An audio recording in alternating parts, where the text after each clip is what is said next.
Hey, good morning, everyone. Yep, pretty sure the audio is working. Hello, folks. How are you?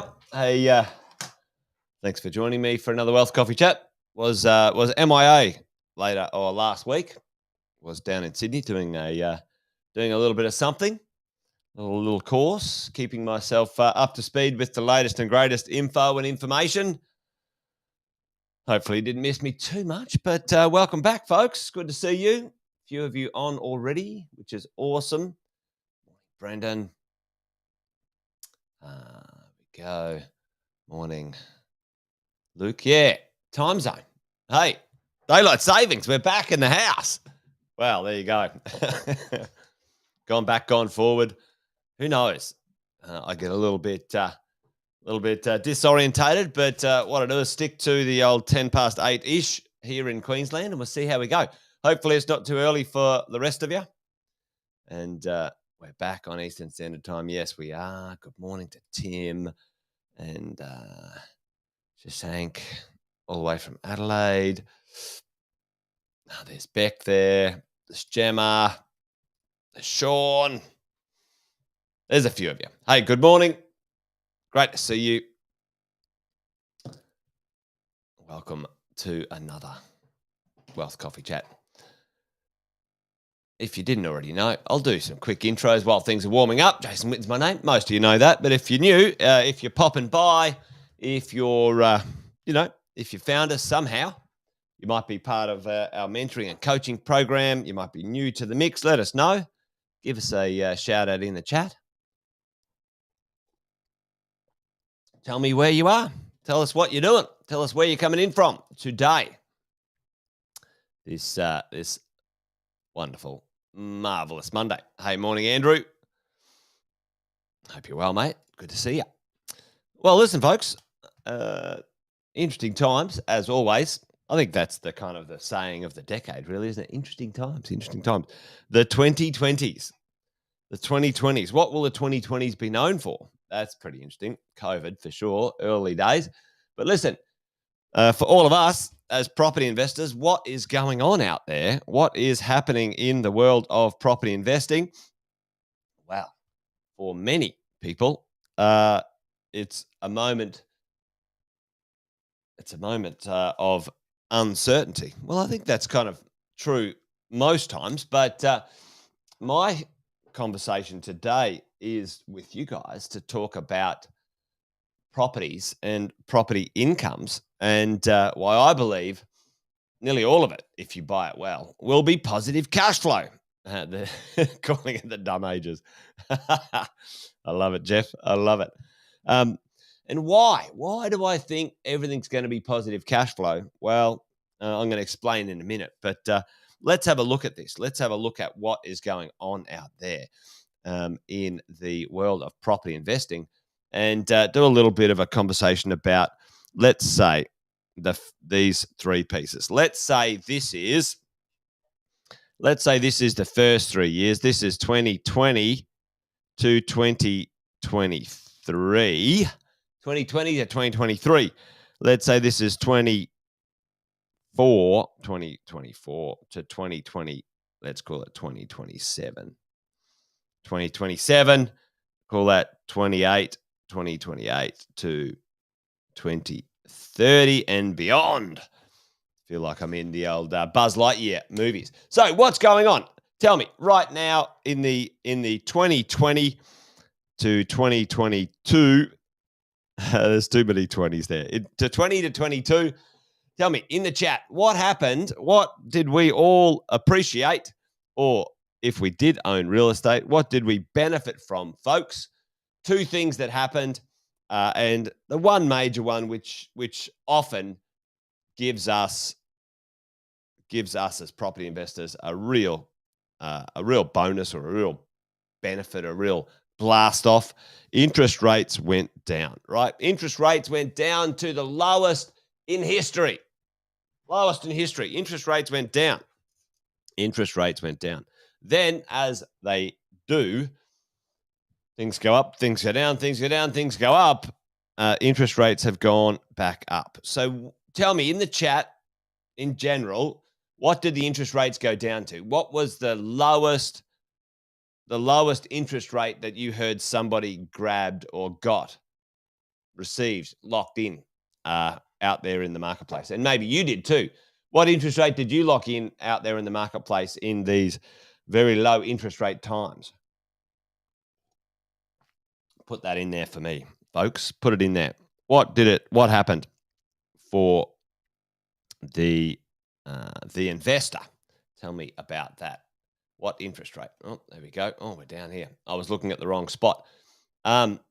Okay, 1.9. So, gee, whoa. Let's do this. Let's say it's down there at 2% on average. Yep, Luke got 1.99 for 2 years. Crazy. That's free money, folks. That's free money. If inflation, so Luke, inflation's 5, 6, 7%, whatever you're seeing, whatever's going on out there, technically your money's free. All right. Anyway, there you go. So I like that. Fabulous. And Luke sort of nailed it right there. Locked it in for a couple of years. Now, many people locked in those interest rate reductions, 4 years, boom, locked it in. And so even though the interest rates have gone up, and I'm going to put a little line down here, we're going to do sort of tale of two stories here. And what happened to property growth, folks? What happened to property growth? So this is the interest rates. This is the growth. Okay. And growth went through the roof as well, right? And at the moment, we're seeing this a little bit. So let's have a look at this. I probably should have put 3 little lines there, growth and rents.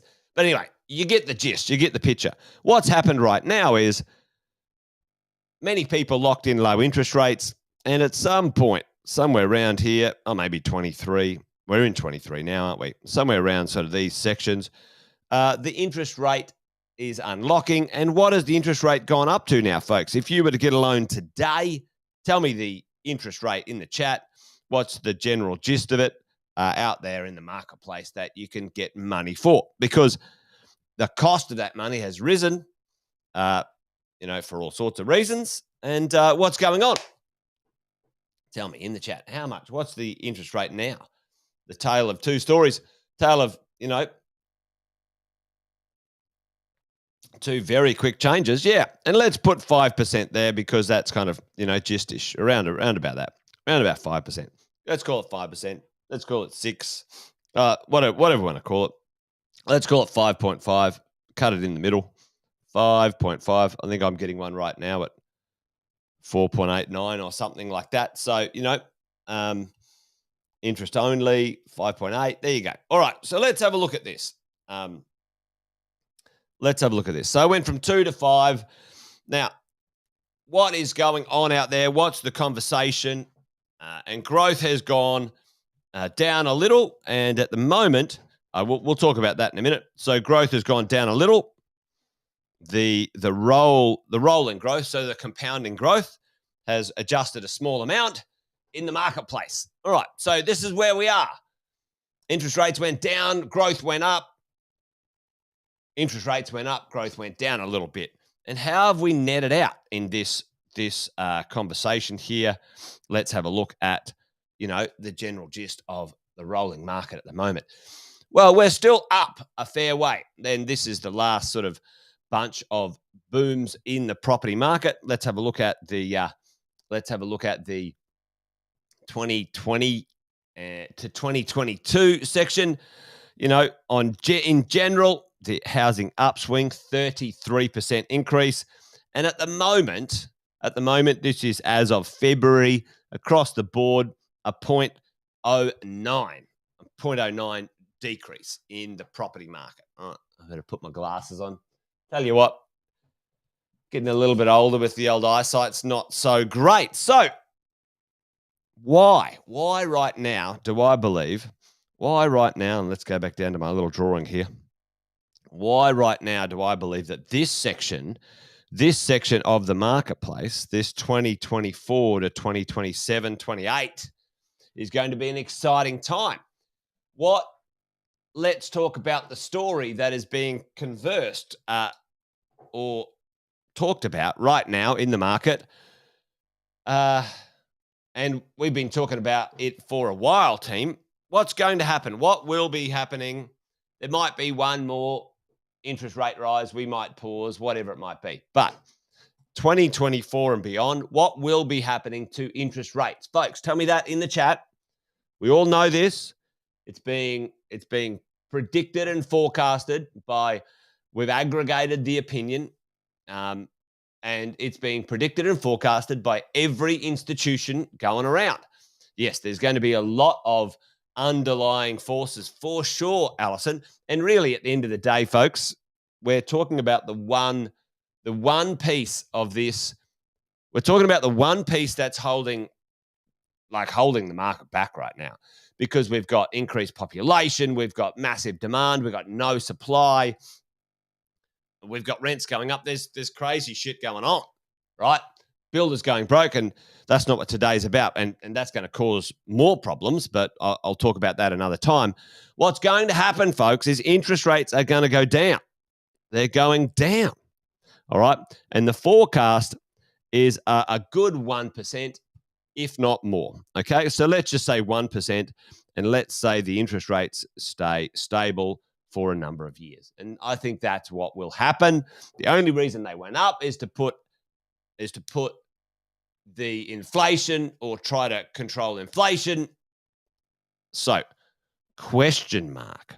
What will happen, folks? What will happen here? What will happen here? And if we do a quick sort of retrofit on this one, where our rents were flat and then our rents have exploded, all right, what's going to happen? Our rents are going to continue to grow and explode, and our growth will continue as well. That is what is going to happen here. And why am I saying this is going to turn into positive cash flow? Well, let's just have a look at this right now, and let's do some numbers as we go along. Let me get rid of that one. Let's do some numbers. Why I believe every property, if you purchase it well right now, is going to turn into positive cash flow. And you guys have seen this before. If you haven't already, download the spreadsheet. You guys know that you can get this from the Facebook group, folks. So let's go and have a look at a property. I've just put a property in here, $700,000. We're using equity to buy the property. There's some stamp duty and some other bits and pieces. Depending on your lending, there might be some other costs. Let's chuck $5,000 in there. Some rates, some insurance. I'll put that in $850. Letting fee. Letting fee is usually 1 week's rent, etc. So I've put it in as interest only. You can put it in as P&I. You could put it in as whatever. But we're lending 104% because we're using equity. I've got a 5.5% interest rate. As of today, let's say there might be a quote on this to rent it for $650. And I've got over here capital growth, CPI. Well, CPI is a bit more, but that's not how this. We're not worried about that right this second in this calculation. I put an income, a double income, two people in there, 150 combined. Let's have a look at what this might look like. So we go and have a look at this property, and today, pre-tax cash flow, negative 14,000. After-tax cash flows, because we get a refund. We're always looking at our after-tax, especially if you are PAYG. Now, it's going to cost us, according to this calculation, $73 a week to own this good quality property. Now, for me, that's not a big deal. The ebb and flow of the cash flow of a piece of real estate. Sometimes you're up, sometimes you're behind a little bit. It washes out. Over the first 10 years is where you got to manage your cash flow. but it's a good quality property. We're happy to own it. Let's say we buy this property and let's say we run this out over, let's say, a whole year. So what's going to happen in a year? What's going to happen in a year? Well, let's have a look at things right now. And let's put our stuff back up here. Let's have a look at what's going on in the marketplace. Right, check this out, folks. Check it out. Check it out. All right. The annual change in rents in housing, okay? Significant increases across the board. 7, 8, 11, 12%. Melbourne, Sydney, Brisbane, Adelaide, Perth. These three here, a little bit compressed. Have a look at units. Have a look at units, folks. Why are units growing in cash flow significantly at this moment in time? Well, have a look at them all. 7, 8, 12, 13, 15, 16% rental growth, right? This is as of February. I think this was as of March 21. Pretty massive, team, right? And that's not going to stop. I don't think that's going to stop in any way, shape, or form with this stuff. And already we are seeing, if you have a look at things like Sydney,